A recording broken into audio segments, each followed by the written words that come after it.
ప్రతిరోజు ఎవరో ఒకడు చచ్చిపోతున్నాడు, ప్రతిరోజు ఎవడో ఒకడు ఓడిపోతున్నాడు. దానిలో మీరు కూడా ఒకడు అయి ఉండొచ్చు. మీ అందరికీ చెప్తున్నాను ఏంటంటే 2018లో నేను వీడియోస్ చేయడం స్టార్ట్ చేశాను. ఇప్పుడు 2025, ఇప్పుడు నాకు కొంతమంది ఫాలోవర్స్ రావడం స్టార్ట్ అయ్యారు. నేను కానీ 2018లోనే స్టార్ట్ చేసి 2020లో ఆపేసి ఉంటే మనుషులు నన్ను ఎలా గుర్తుపెట్టుకునేవారు? స్వాధీన ఒకప్పుడు వీడియోలు చేసేవాడు, ఫాలోవర్స్ రాలేదు, ఆపేసాడు. కానీ ఇప్పుడు స్వాధీన్ అప్పటి నుంచి ఇప్పటిదాకా ప్రయత్నిస్తూనే ఉన్నాడు. మేబీ ఇంకా ప్రయత్నిస్తూనే ఉంటాడు. వాడికి రిజల్ట్స్ కూడా వస్తూ ఉంటాయి. నేను ఇది ఎందుకు చెప్తున్నానంటే భగవద్గీత చాప్టర్ 8 శ్లోక్ నంబర్ 6లో కృష్ణుడు అర్జునుడు చెప్తున్నారు, పార్థ నువ్వు తెలుసుకోవాల్సింది చాలా ఉంది. దానిలో మోస్ట్ ఇంపార్టెంట్ థింగ్ ఏంటంటే నువ్వు ఎలాగ ఆలోచిస్తావో నువ్వు అలాగే తయారవుతావు. నేనిప్పుడు నన్ను ఫెయిల్యూర్ లాగా చూస్తే నేను ఫెయిల్యూర్ లాగే తయారవుతాను.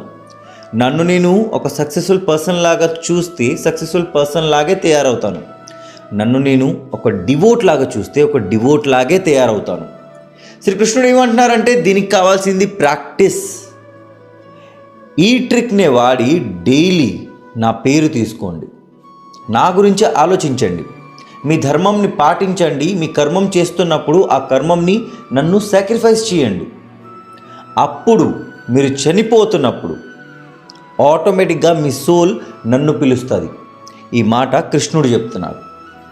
సో చచ్చిపోయినప్పుడు కృష్ణుడినే పిలాలి, కృష్ణుడు మాటలే గుర్తు తెచ్చుకోవాలనేది మనకి హ్యాబిట్లో రావాలి. డే టు డే ప్రాక్టీస్ చేయాలి, అప్పుడే గుర్తుకొస్తాయి. అండ్ నేను ఇది ఎందుకు చెప్తున్నానంటే టు బి వెరీ ఆనెస్ట్, నేను ఇప్పటిదాకా చచ్చిపోలేదు, నేను చూడలేదు. బట్ నేను నమ్ముతున్నాను ఏంటంటే చచ్చిపోయినప్పుడు మనం ఏదైతే ఆలోచిస్తామో మన నెక్స్ట్ లైఫ్ అలాగే తయారవుతుంది. మేబీ లాస్ట్ జన్మలో నేను చచ్చిపోయినప్పుడు కృష్ణ భక్తుడు అవ్వాలనుకున్నాను, ఈ జన్మలో అయ్యాను. ఈ జన్మలో చచ్చిపోతున్నప్పుడు నేను ఒకటే గుర్తుపెట్టుకోవాలి ఏంటంటే నేను కృష్ణుడి దగ్గరికి వెళ్ళాలి. కృష్ణుడి దగ్గరికి వెళ్ళాలంటే రోజు కృష్ణుడి పేరు తీసుకోవాలి. అర్థమయ్యేదాకా హరే కృష్ణ, జయ శ్రీకృష్ణ, రాధే రాధే, జయ జగన్నాథ్ అలాగే ప్రయత్నించడం ఆపకండి. సక్సెస్ తానుకు తానే వస్తుంది. యం యం వాపి స్మరన్ భావం యజతం తే కలేవరం తం తమేవైతి కౌంతేయ సదా తద్భావ భావితః.